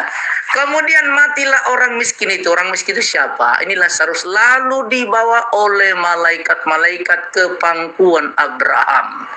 Orang kaya itu juga mati lalu dikubur, dan sementara ia menderita sengsara di alam maut, ia memandang ke atas dan dari jauh dilihatnya Abraham dan Lazarus duduk di pangkuannya. Lalu ia berseru, "Ya Bapa Abraham, kasihanilah aku, suruhlah Lazarus supaya mencelupkan ujung jarinya ke dalam air dan menyejukkan lidahku, sebab aku sangat kesakitan dalam nyala api ini." Tetapi Abraham berkata, anak, ingatlah bahwa engkau telah menerima segala yang baik sewaktu hidupmu, sedangkan Lazarus segala yang buruk. Sekarang ia mendapat hiburan dan engkau sangat menderita. Selain daripada itu, di antara kami dan engkau terbentang jurang yang tak terseberangi, supaya mereka mau pergi dari sini kepadamu, ataupun mereka mau datang dari situ kepada kami dapat menyeberang. Jadi Lazarus juga diangkat ke surga, ke pangkuan Abraham itu surga ya. Nah, Paulus juga tadi sudah ada ayatnya. Jadi bukan soal CCTV Pak Ustadz ya, zaman itu masih CCTV belum ada, tapi ada dalil kitab suci. Begitu ya. Nah, itu yang mau saya paparkan, bahwa pengikut Yesus atau murid-murid Yesus, para Kristianos itu dijamin surga. Contohnya Lazarus terhina di dunia, tapi dia masuk surga Pak Ustadz. Ya, jadi gimana? Kalau pengikut Muhammad, gimana masuk surganya? Mana CCTV-nya? Coba tunjukkan kepada saya. Tadi Pak Ustadz mengatakan CCTV. Saya juga tantang di mana nanti kalau Pak Ustadz membuka data CCTV di surganya Islam mana? Coba nanti tunjukkan pada saya Pak Ustadz ya. Ada CCTV enggak yang nyorot bahwa baginda itu di surga? Silakan Pak Ustadz nanti buktikan kepada saya. Itu tadi ya. Kemudian soal penebusan tadi, ya saya sudah cari-cari tadi sebentar ya ayatnya. Oke, ya saya tadi sudah mengatakan bahwa di dalam coba Imamat 17 ya, Imamat 17 ayat 11. Coba kita lihat Imamat 17 ayat 11. Ya, semoga ini bisa menjawab. Kalaupun tidak bisa menjawab tadi Yesaya 53 itu ya. Nih, Imamat 17, sebentar Bos tadi ya, ayat yang ke-11. Coba saya buka dulu. Imamat 17 ayat 11. Ya, dikatakan begini. Ya, dikatakan begini Ustaz. Karena nyawa makhluk ada di dalam darahnya, dan aku telah memberikan darah itu kepadamu di atas mezbah untuk mengadakan pendamaian bagi nyawamu. Karena darah mengadakan pendamaian dengan perantaraan nyawa. Dan ini adalah nubuatan dari Tuhan Yesus. Dikatakan dalam Ibrani 9:22. Dan hampir segala sesuatu disucikan menurut hukum Taurat dengan darah, dan tanpa penumpahan darah tidak ada pengampunan. Nah, jadi pengampunan hanya bisa dilihat atau bisa dialami melalui darah Yesus Kristus. Begitu Pak Ustadz ya. Masih ada ya, sedikit lagi. Jadi coba Pak Ustadz buktikan kepada saya, baginda Rasulullah sudah di surga dan umat Islam di surga. Ada CCTV-nya mana? Silakan.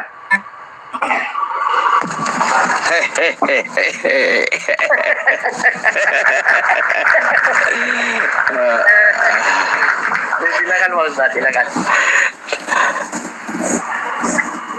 Kita guyon Pak Ustadz ya, biar nggak usah tegang-tegang Pak Ustadz. Saya balik kamera saya dulu.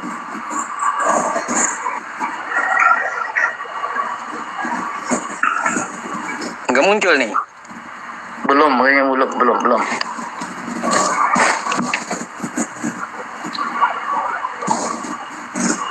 Coba. Sudah muncul Pak Ustadz? Coba. Oh, udah, oke. Silakan. Teman-teman, kita jawab dulu ya.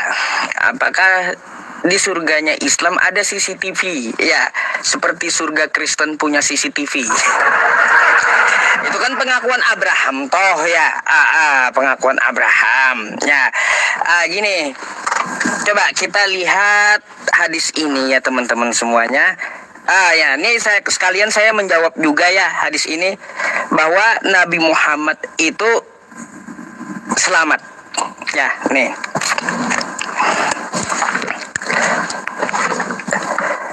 Aku mendatangi pintu surga. Ya. Dan minta untuk dibukakan. Penjaga surga pun berkata, "Siapa kamu?" Aku menjawab, "Muhammad." Penjaga surga berkata, "Aku telah diperintah membukanya untukmu, dan aku tidak boleh membukanya untuk orang lain sebelummu." Jadi tadi yang naik katanya ke surga tadi itu nyangkut di langit mana itu? Karena saat ini Nabi Muhammad belum buka kunci surga, ya pintu surga belum gitu. Beliau yang pegang kuncinya, masih ditutup surganya. Nunggu Nabi Muhammad dulu masuk ya, baru yang lain bisa masuk. Jadi yang katanya yang ke surga tadi itu nyangkut di mana gitu loh.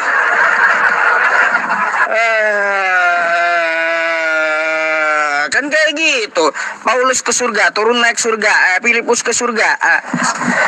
Itu nyangkut di mana mereka kalau kayak gitu ya Pak Pendeta? Karena yang pertama kali buka pintu surga adalah Nabi Muhammad SAW yang masuk pertama kali. Itu dalilnya saya kasih. Hadis riwayat Muslim itu. Ayo. Jelaskan? Aduh. Terus nih Pak Pendeta. Tentang masalah menebus dosa. Keselamatan itu memakai darah manusia. Pak Pendeta nggak mau jujur. Imamat 17 itu adalah darah hewan.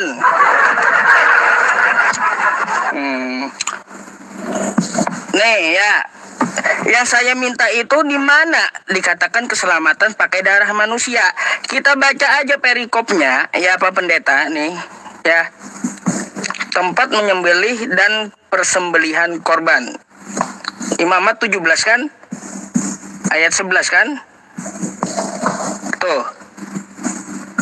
Karena nyawa makhluk ada di dalam darahnya, dan aku telah memberikan darah itu kepadamu.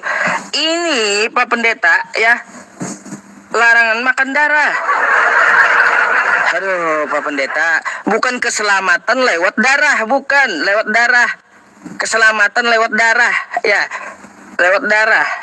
lewat manusia. Bukan larangan makan darah yang saya minta, bukan gitu.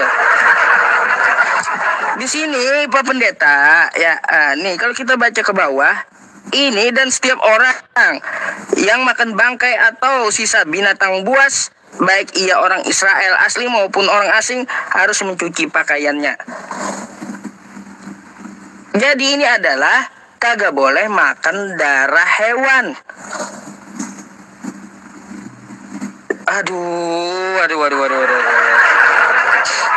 Yang saya cari Pak Pendeta, ajaran Nabi mana? Ya, ajaran Nabi mana di Perjanjian Lama? Di Perjanjian Lama mengatakan atau menubuatkan keselamatan itu melalui darah manusia. Melalui manusia. Itu dari mana gitu? Padahal saya mau maju teman-teman, mau maju gitu untuk menanya Pak Pendeta, cuma stuck di sini. Kayak gimana? Coba cariin. Kalau dulu saya percaya seperti yang Anda jelaskan, korban bakaran domba, kulit sapi, lembu. Tahu saya para nabi melakukan itu. Sekarang saya mau cari sesuai perkataan Anda dan sesuai iman Kristen, telah dinubuatkan katanya. Ya. Dinubuatkan untuk menebus dosa atau selamat dengan memakai nyawa manusia dan darah manusia. Itu di mana? Bukan larangan makan darah yang saya minta, bukan. Perikopnya aja larangan makan darah Pak Pendeta. Aduh. Gitu.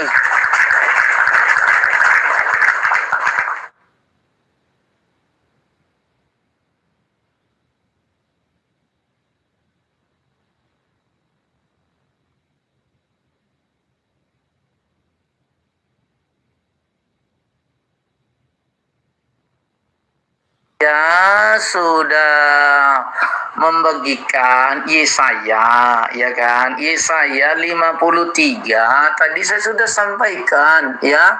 Dikatakan di situ, sebentar ya. Di Yesaya 53 ayat 5 dan 6. Ini Pak Ustadz ya. Cuma Pak Ustadz tidak mau percaya, ya sudah. Mau diapakan, mau dipaksa kan tidak bisa juga, ya kan? Biarkan saja penonton yang menilai kan gitu. Ini saya coba ya. Saya sudah tunjukkan kepada Pak Ustadz Ya, saya nggak usah baca original, nanti kelamaan ya. Nih Pak Ustadz, saya kan sudah kasih tunjuk. Nah, kalau Pak Ustadz dia nggak terima ya namanya juga Ustadz masih Islam gitu kan. Nih coba nih. Tetapi dia tertikam oleh karena pemberontakan kita. Yesaya 5 ya. Oleh karena kejahatan kita, ganjaran yang mendatangkan keselamatan bagi kita ditimpakan kepadanya, dan oleh bilur-bilurnya kita menjadi sembuh. Bilur-bilur ini adalah bagian dari darah. Nah, kemudian nih dikatakan di ayat 6, kita sekalian sesat seperti domba, masing-masing kita mengambil jalannya sendiri, tapi Tuhan telah menimpakan kepadanya kejahatan kita sekalian. Dia dianiaya, tetapi dia membiarkan dirinya ditindas, dan tidak membuka mulutnya seperti anak domba yang dibawa ke pembantaian, seperti induk domba yang keluh di depan orang-orang yang menggunting bulunya. Ini loh buatan pengorbanan Yesus, darahnya tercurah. Gimana sih, ya kan? Kalau bosan nggak terima, tidak masalah juga, ya kan? Nah, saya tanya tadi, hadisnya di mana Muhammad masuk surga? Atau ayat Quran? Tadi itu artikel yang Pak Ustadz tunjukkan. Coba nomor berapa hadisnya? Atau ayat berapa Qurannya? Saya pengen tahu, ya. Kalau saya tadi buka bukan buka artikel, saya buka ayat Alkitab. Sekarang coba buka Alkitab atau Quran kepada saya. Kita kan dalil kuat kita kan Quran dengan Alkitab. Kalau hadis coba tunjukkan nomornya, nomor berapa? Tadi kan itu artikel itu. Ada artikel cateng tadi. Coba gimana? Hadisnya hadis berapa? Ya, tapi saya minta juga nomornya berapa, dan juga di Quran di mana Nabi Muhammad masuk surga. Coba, karena kita sedang mengadu kitab suci nih. Bahkan tadi saya sudah menunjukkan baginda itu orang berdosa. Ya, dosanya apa nih? Contoh nih ya, At-Tahrim nomor 1 ya. Apa dikatakan? Nih dosanya baginda ini ya. Gimana masuk surga nih? Nih, baginda punya dosa ya. Tadi Abbasa sudah ya. Ya, kemudian At-Tahrim nih ya, Tahrim nomor 1. Hai Nabi, mengapa kamu mengharamkan apa yang Allah halalkan bagimu? Kamu mencari kesenangan hati istri-istrimu, dan Allah Maha Pengampun lagi Maha Penyayang. Nih, diharamkan yang dihalalkan Allah. Di dalam Al-Ahzab dikatakan bahwa Allah menghalalkan ya, Al-Ahzab 50 sampai 51, dihalalkan budak-budak bagi baginda. Tapi kenapa ketika ketahuan ya, nih Ibnu Katsir, coba kita lihat ya, tafsir Ibnu Katsir, apa dicatat di situ? Sebentar ya, bentar, tunggu. Saya tunjukkan tafsir Ibnu Katsir. Di mana di itu Katsir ini? Aduh, kelewat. Dikatakan di tafsir Ibnu Katsir itu bahwa baginda ya, di mana ya? Coba sebentar. Ini. Ya, Ibnu Katsir. Kita baca, masih ada waktu sedikit. Ya, dikatakan begini.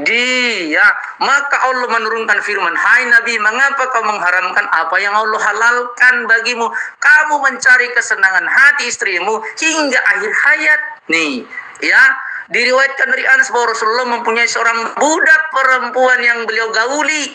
Lalu Aisyah dan Hafsah terus-menerus menghalangi hingga beliau mengharamkan budak itu atas diri beliau. Maka Allah SWT menurunkan firman-Nya, hai Nabi, mengapa kau mengharamkan apa yang Allah halalkan bagimu sampai akhir hayat?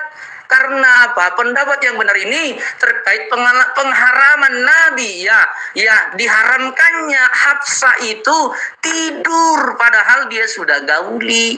Nih dosanya nih, Allah tegur.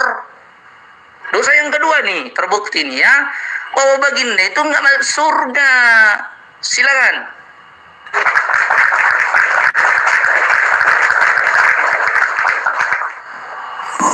Ya, silakan Pak Ustaz.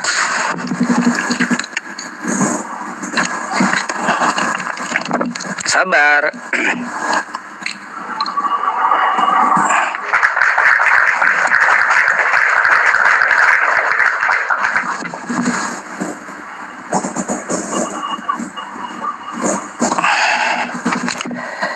Baik, ya teman-teman semuanya. Ya, Berulang-ulang pun saya jelaskan arti maksum, rupanya nggak ngerti ya Pak Pendeta, teman-temannya. Lalu bawa at-tahrim pula tadi dia. Ingin mengubah hukum Allah itu perbuatan dosa, makanya langsung ditegur Allah agar tidak terjadi dosa. Artinya Nabi Muhammad tidak berdosa di situ Pak Pendeta. Itu namanya maksum ya. Yang namanya maksum kayak gitu Pak Pendeta. Dosa itu kagak jadi terjadi gitu. Oke, itu yang namanya maksum gitu loh. Berapa kali saya udah jelaskan, tidak tercebur ke dalam dosa. Lalu dibawa pula at-tahrim. Hai Nabi, kenapa kamu ingin menyenangkan istri-istrimu bla bla bla bla bla bla.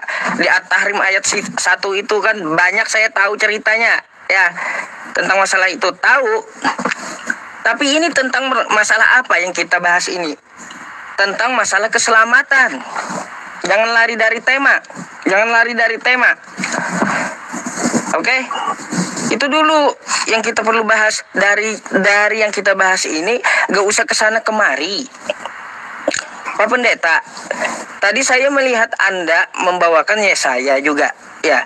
Yesaya 53. Gak apa-apa, saya akan bahas Yesaya 53. Coba, kata Anda saya itu ya tidak mau terima karena masih Islam. Coba Anda buka dulu Yesaya 53 nomor 10 Pak Pendeta. Ya, kalau Yesaya ini adalah Anda katakan untuk nubuatan menyelamatkan pakai darah manusia. Mari kita buka. Nih, di 10-nya ya. Tetapi Tuhan berkehendak meremukkan dia dengan kesakitan. Ia akan melihat keturunannya, umurnya akan lanjut, dan kehendak Tuhan akan terlaksana. Kan gitu. Nih, apabila ia menyerahkan dirinya sebagai korban penebus salah, ia akan melihat keturunannya, umurnya akan lanjut, dan kehendak Tuhan akan terlaksana. Saya mau tanya Pak Pendeta, ini kan ada kata keturunan ya, keturunan. Kita cek dulu nih ya, saya mau bahas dulu kosakata keturunan nih.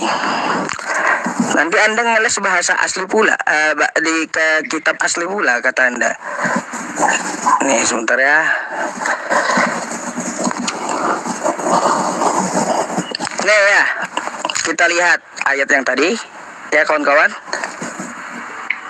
Nih keturunannya, keturunan, kita klik dulu bahasa aslinya apa, mana ini, Zera ya, Zera, keturunannya benih, sperma gitu ya, sperma. Nah, baik, berarti ya teman-teman, kalau itu untuk Yesus, kata Anda ya, keselamatan dengan memakai nyawa manusia, darah manusia, mana keturunan Yesus? Di Yesaya 53 itu, jika Anda paksakan, umurnya akan panjang dikatakan di situ. Tolong tunjukkan istri Yesus. Sama saya, sama anak-anaknya, karena anak-anaknya akan berumur panjang. Jelas tadi sudah dengan bahasa teks asli ya, teks asli, zerah artinya sperma atau benih gitu, keturunan. Nanti alasan pula seperti kemarin-kemarin, ini masalah ini keturunan, kata Kristen yang lainnya selain Pak Pendeta, jawabannya masalah keturunan ini, kami ini disebut bukan keturunan biologis, tapi yang namanya mengikuti Tuhan adalah anak Tuhan.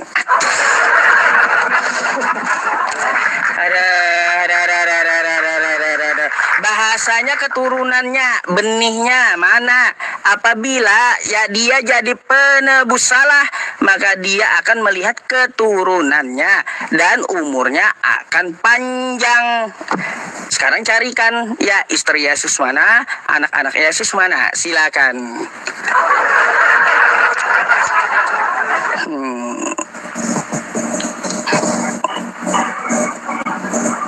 Sudah Pak Ustaz?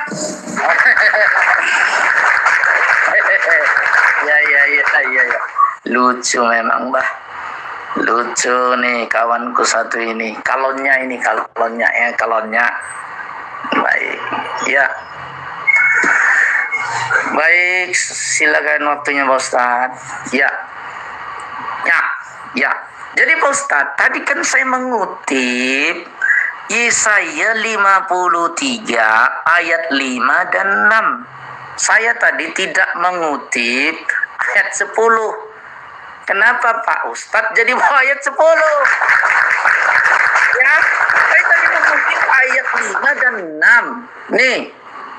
Ya, coba ayat 5 nih ya. Kenapa Pak Ustadz jadi lari ke ayat 10? Gimana nih Pak Ustadz ini? Jangan lari-lari Ustadz. Saya tadi ngutip ayat 5 dan 6. Ya, jangan nih. Tetapi dia tertikam oleh karena pemberontakan kita. Nih, dia diremukkan oleh karena kejahatan kita. Dia tertikam, kan darahnya tercurah Pak Ustadz. Nih, saya tidak baca ayat 10. Jadi jangan lari ke dalil yang saya tidak baca. Ya, saya baca tadi nubuatan itu Yesaya 53 nomor 5 dan nomor 6. Makanya ini nomor 5 ini kalau kita klik di sini, ya kan, dikatakan di dalam 1 Petrus 2 24 sampai 25 dikatakan begini, ia sendiri telah memikul dosa kita di dalam tubuhnya di kayu salib, supaya kita yang telah mati terhadap dosa hidup untuk kebenaran. Oleh bilur-bilurnya kamu telah sembuh. Ini loh Pak Ustadz. Bagaimana Pak Ustadz lari kok jadi ke Yesaya 53 nomor 10. Saya baca nomor 5 dan nomor 6. Nubuatan tentang penyaliban Yesus ada di sini. Ya, dan itu digenapi ketika Yesus disalib, dan juga digenapi dalam 1 Petrus 2:24. Ia sendiri memikul dosa kita dalam tubuhnya di kayu salib, supaya kita yang telah mati terhadap dosa hidup untuk kebenaran. Ini nubuatan. Jadi jangan mentang-mentang Yesaya lalu mulai ayat pertama sampai selesai itu nubuatan tentang pengorbanan Yesus di kayu salib. Tidak. Nomor 10 tidak masuk di situ. Ya Pak Ustadz, ya. Nah, jadi begitu cara baca Alkitab, ya. Maka jangan membawa dalil yang saya tidak bawa. Saya bawa tadi Yesaya 53 nomor 5 sampai nomor 6. Ya. Begitu. Lalu kemudian belum dijawab. Ya kan? Hadis nomor berapa tadi katanya Muhammad masuk surga, ketok pintu surga. Emangnya kayak pintu rumah ini, ketok-ketok, halo, buka dulu surganya. Emang begitu? Ya, coba kasih tahu dulu nomor berapa hadisnya. Dan saya minta di Quran terutama. Di mana di Quran baginda masuk surga? Saya tadi tunjukkan bahwa baginda itu berdosa. Nih, ya, kembali ke sini. Ya, di dalam At-Tahrim. Ini coba kita baca nih tafsir daripada Ibnu Katsir ya. Nih, Ibnu Katsir mencatat nih ya, tafsir Ibnu Katsir. Ya, nih ringkas. Para ulama berbeda pendapat tentang asbabun nuzul, tentang permulaan surah ini. Dikatakan bahwa diturunkan tentang peristiwa Maria. Lalu Rasulullah SAW mengharamkannya. Maka Allah menurunkan firman-Nya, hai Nabi, mengapa kamu mengharamkan apa yang Allah halalkan bagimu? Kamu mencari kesenangan hati istrimu hingga akhir hayat. Tuh, ini kemudian nih diriwayatkan dari Anas bahwa Rasulullah SAW mempunyai seorang budak perempuan yang beliau gauli. Ya, tadi memang Pak Ustadz tidak mau nyampe ke sini, tapi ini dosa baginda menggauli namanya Maria Al-Qibtiyah.